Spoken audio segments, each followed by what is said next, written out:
Todo mundo hoje quer saber como funciona a nossa capacidade de foco. Ser mais produtivo, alcançar alguns objetivos, e eu acho muito legal tudo isso daí. Mas, e se eu te disser que esses conceitos de dopamina, neurotransmissor, toda essa parte fisiológica que envolve a nossa capacidade atencional, em busca de um objetivo, eles carregam um princípio, que é a capacidade que o ser humano tem de diminuir o ruído externo e se concentrar, ficar imerso em algo até alcançar um objetivo. Essa capacidade que nós temos carrega um princípio. E se eu te disser que esse princípio já foi trabalhado há muito tempo atrás por diversos filósofos e principalmente por Jesus? Hoje a neurociência, toda a parte acadêmica, ela somente explica uma habilidade que nós temos, mas ela não está contrapondo toda a parte espiritual, todos os princípios que a gente consegue aprender com a Bíblia. Como cristão, eu acho isso daí tudo muito interessante, como a neurociência hoje, 2000 e tantos anos depois, ela explica princípios, como funcionam algumas coisas no nosso corpo, na nossa vida, mas o pessoal já sabia disso daí há muito tempo atrás. O pessoal já tinha a recompensa de determinados comportamentos há muito tempo atrás. E Jesus falou muito sobre isso.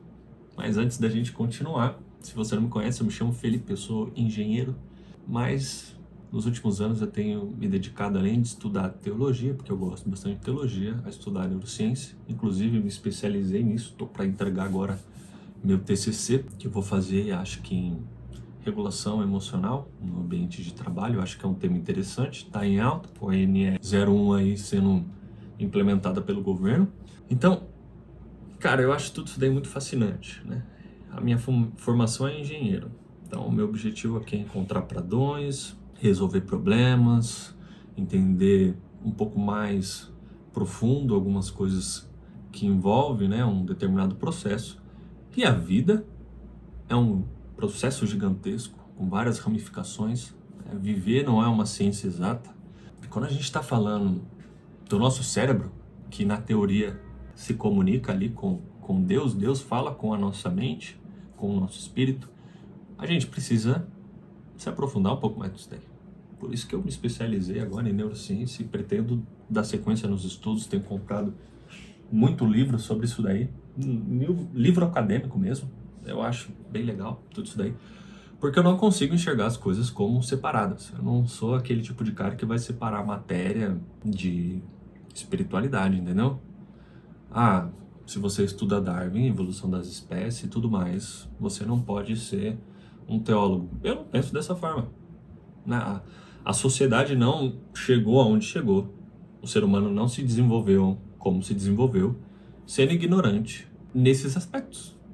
Então, eu enxergo toda a parte da evolução das espécies, biologia, a parte endócrina do corpo, tudo isso daí. Eu não enxergo isso daí como algo que se opõe àquilo que, né, à teologia. Pelo contrário, para mim está tudo interligado.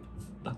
Mas quando a gente está falando de foco, a gente tem que olhar isso daqui em alguns aspectos interessantes. Jesus, ele falou bastante disso daí quando ele ensinou seus discípulos, por exemplo, aquela parábola, né, do tesouro escondido. Se você ouvir algumas buzinas aí, tá tendo jogo, então ignora. Quando ele falou daquela parábola de uma pessoa que encontrou um tesouro, vende tudo que tem e compra aquele tesouro, ele está falando da capacidade que alguém tem de excluir o ruído e se concentrar em busca de um objetivo. Isso é foco. Ou quando ele vai falar assim que, se você continuar orando, persistindo, Deus ele vai conceder aquela sua oração, talvez pela sua insistência. Sabe que ele conta aquela parábola do juiz que foi julgar a causa e a mulher tanto insistia, até que a causa dela foi julgada. Aquilo ali é a capacidade de foco, né? Que a pessoa tem de se concentrar em busca de um objetivo, ignorando tudo ao redor dela e se concentrando até alcançar aquilo. O próprio Paulo, o apóstolo Paulo, ele fala muito sobre o foco, sobre determinação. Ele fala assim, quem que está buscando a recompensa vidoura não vai deixar para lá as coisas que para trás ficam até alcançar o objetivo. Ele dá um exemplo de um atleta quando ele vai correr, que ele tem que se desvincular de um estilo de vida qualquer para poder alcançar aquele objetivo, um atleta olímpico. Enfim, a Bíblia, ela trabalha muito essa questão do ser humano ter a capacidade de foco. Até ele alcançar um objetivo, ele consegue excluir tudo que está ao redor dele. Fisiologicamente falando, existe uma explicação biológica para isso. O nosso cérebro, ele foi construído, para os evolucionistas ele se desenvolveu por causa da perpetuação das espécies, mas eu acredito na criação. Então, eu acredito que Deus ele construiu o nosso cérebro dessa forma, com essas capacidades. Então a gente tem diversas áreas no cérebro responsáveis, elas trabalham entre si, mas elas têm características específicas para executar determinadas atividades.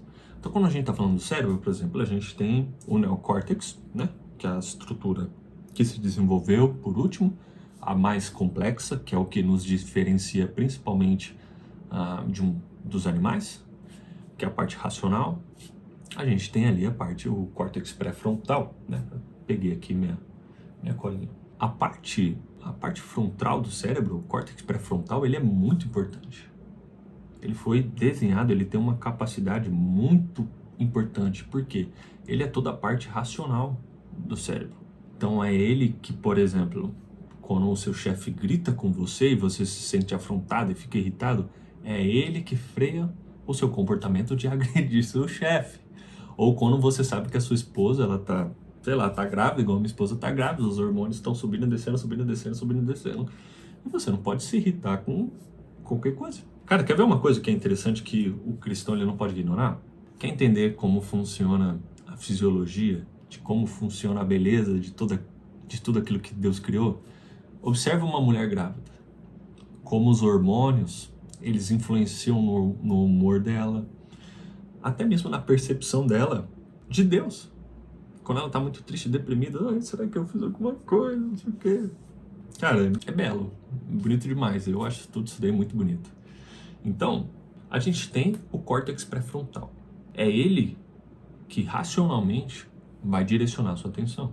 É ele que faz você conseguir, por exemplo, excluir o ruído ao seu redor, notificação do celular, pessoa gritando, tal, e se concentrar numa atividade que você está fazendo.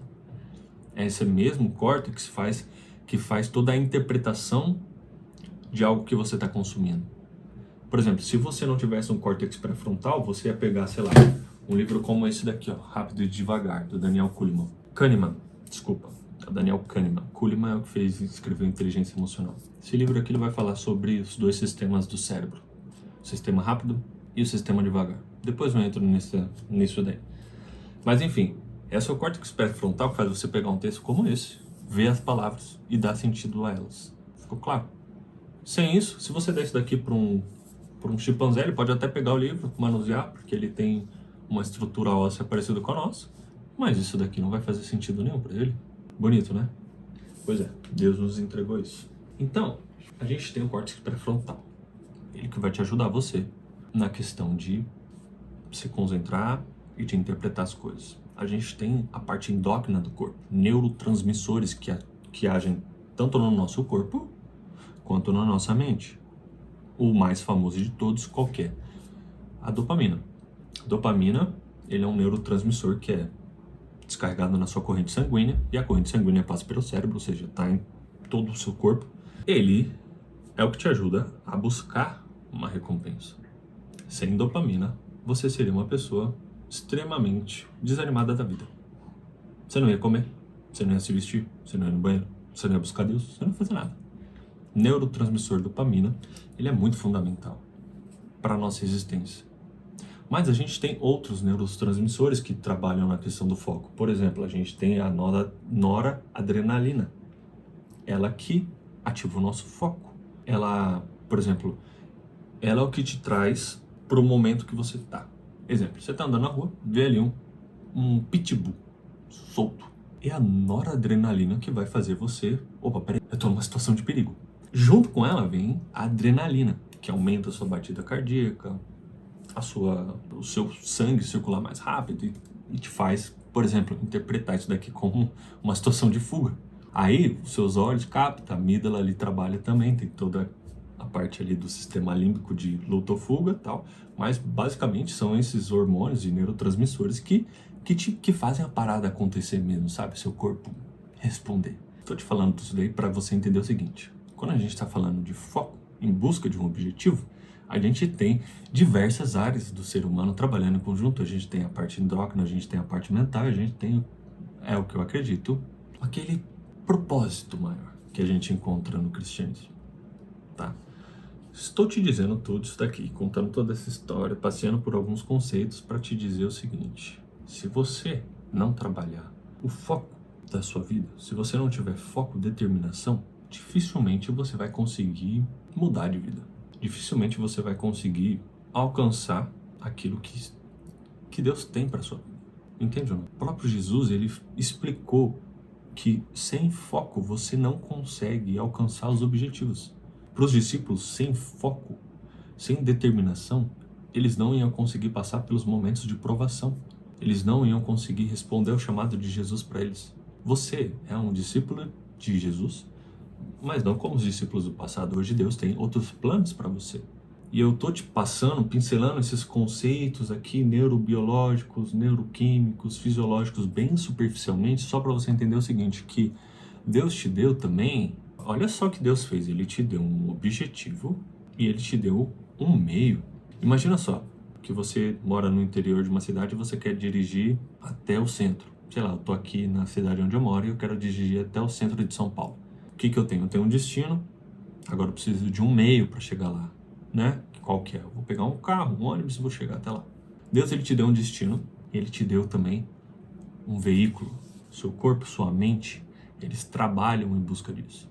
Só que o mesmo carro que pode me levar para São Paulo, pode me levar, sei lá, para qualquer outro lugar. Por isso que o foco é tão importante. Por isso que você ter a capacidade que você tem de excluir o ruído ao seu redor para se concentrar em algo específico ali, ele é tão importante. Preciso que você entenda isso. Deus, ele te deu uma capacidade fisiológica, cognitiva e espiritual para cumprir o plano que ele tem na sua vida. Não é só aquilo lá, Deus falou para mim e as coisas vão acontecer. Não, cara, não trabalhe junto. Você é um cooperador de Deus. Você está ali junto com Ele. Entende ou não? Tá bom, Felipe, então o que eu posso fazer? Agora, já entendi que Deus me deu uma capacidade, meu corpo, minha mente trabalha ao meu favor se eu permitir. Deus me deu um objetivo a cumprir. O que eu faço agora então? Porque eu me sinto perdido na vida, não sei o que fazer, não sei nem para onde eu tô indo, não sei nem de onde eu vim, estou boiando. Primeira coisa que você vai fazer, você vai excluir todo o ruído externo. Uma pessoa falou para mim aquilo, outra pessoa falou aquilo lá para mim, fui na igreja, o pastor falou aquilo outro, mas a minha mãe, meu pai falou outra coisa. Eu gosto de jogar futebol, mas a outra pessoa ali gosta de jogar vôlei, então vou jogar vôlei com ela. Eu não quero mais, sei lá, sair com algumas pessoas, mas essa pessoa me chama, não sei falar não, sei lá. Você vive flutuando. Quem quiser te leva para onde quiser. A primeira coisa que você tem que fazer é o seguinte: você tem que investir um pouquinho de tempo no autoconhecimento para entender o seguinte: quem eu sou, no que eu acredito, o que é inegociável para mim e o que eu estou fazendo da minha vida para daqui, sei lá, 2 anos. Onde eu quero estar daqui 2 anos? Onde eu quero estar daqui 5 anos? Você entende o que eu estou querendo te dizer? Você tem que pôr a casa em ordem. Lembra, eu sou engenheiro, eu trabalho com sistemas, com arquiteturas, com uma linha de raciocínio clara. No meio da bagunça, você não consegue resolver os problemas. Você tem que excluir o barulho ao seu redor e se concentrar na sua vida. Quem eu sou, no que eu acredito, o que é inegociável para mim, né? Que eu estou falando de valores. E onde eu quero estar daqui 1 ano, daqui 2 anos, daqui 5 anos. Exemplo, sou Felipe, sou cristão, quero desenvolver aquilo que Deus tem para minha vida, mas ao mesmo tempo eu quero ter uma boa profissão, quero ter um retorno financeiro, quero dar um carro confortável, quero ter uma casa confortável para minha esposa, quero poder assistir meus familiares na necessidade deles. Por onde eu começo a organizar? Eu olhei aqui de forma geral, essa é minha vida. Você tem que fazer isso daí. Gasta aí, sei lá, meia hora, 1 horinha. Organiza a casa. Segunda coisa que você vai fazer, você vai ver qual que é a pior área da sua vida. Minha saúde tá horrível. Por exemplo, minha parte financeira tá horrível. Não, meu emocional tá horrível. Não, meu espiritual tá horrível.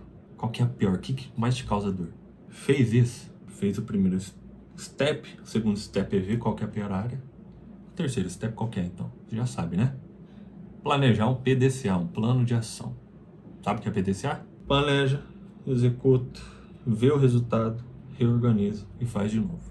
Dá uma pesquisadinha aí sobre o que é um PDCA que você vai entender. Mas basicamente é um plano de ação. Tá, se a minha saúde está horrível, o que eu posso fazer agora para consertar minha saúde? Para daqui 2 anos eu estar saudável, tá com shape. Ou sei lá, tô quebrado financeiramente. Tô gastando demais, não tenho dinheiro para nada, não tenho nada na minha vida, não construí nada até agora. O que eu faço? Vem aqui, faça um plano de ação. Um final de semana é o suficiente para você levantar do sofá, executar isso daqui e ter um direcionamento mínimo para sua vida. Um final de semana, um sábado e um domingo, tá bom? Passei por alguns conceitos neurobiológicos, fisiológicos, teológicos, só para te explicar o seguinte: Deus te deu um destino, Deus te deu uma capacidade de alcançar esse resultado final. E só cabe a você agora organizar essa caminhada, planejar o roteiro e seguir. Lógico, a vida não é uma ciência exata, vai ter altos e baixos, nada vai ser, mas minimamente você vai ter um plano. Perfeito? Então é isso. Não deixe de se inscrever aqui no meu canal, não deixe de compartilhar com alguém se esse vídeo for útil para você e deixe aqui nos comentários como anda a sua vida, tá bom? Tamo junto e é só o começo.